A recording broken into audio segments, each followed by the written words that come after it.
I wanted to start by thanking the Trade Scale, thanking my own union, the NEU, and everyone who's here, because I think this is an important weekend, because actually over the last week the tide has turned.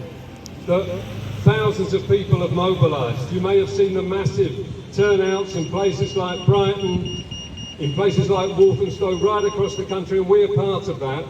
I think people have been shocked by what we've seen and have come out to make absolutely clear that communities of people in Chorley and right across the country do not support the racists and fascists and the way that the far right are trying to divide us.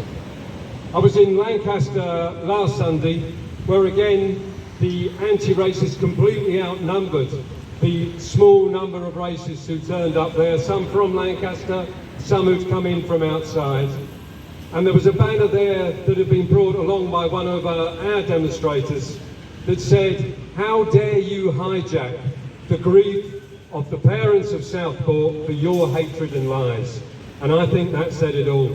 And I'd also add, because there were demonstrators there in tears, how dare you frighten people, the most vulnerable in our community often, how dare you frighten them and make them feel that they're not wanted, because we're saying that they are wanted, that everybody is wanted. But also, I'd send a message out, because I think we've all got to get a message out, to those people who are angry and alienated in our community, the people that we met during the general election campaign, the half of the population of Chorley that didn't vote at all, or some of them who we saw who did want the vote reform. And we've got to say to those people, as we did when we met them, do you not realise you are being used? You are being used because the wealthy are the people who are responsible for the fact that the NHS is being privatised. They're the people, not refugees, for the fact that our rents and our bills are going up quicker than our pay and our benefits.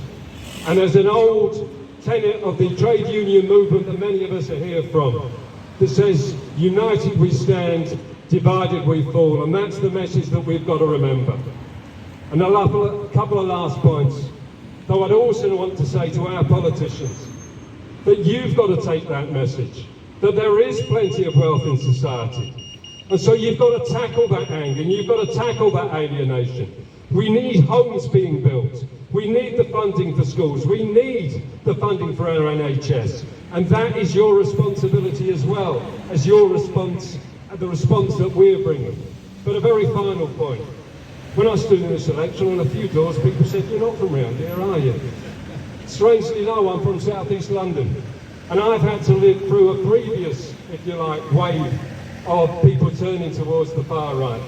Back in the 90s, when I had to represent a teacher who'd been racially assaulted in one of our school playgrounds in Lewisham, where we had the murder of Stephen Lawrence, where we had the BNP mobilising and building support and having their headquarters in our area. But they were defeated. They were defeated by mass demonstrations, and that's one thing which I think the trade unions now need to organise. But also, I think most importantly for everyone here, they were also defeated by door-to-door work, going out into the community, explaining to people right across South East London what the BNP really were and why their headquarters needed to be closed down, and it was, and we won. And for some time they've been pushed into the background. Now they're trying to make their way forward again. We've got to show once again we stand united, and they will be defeated.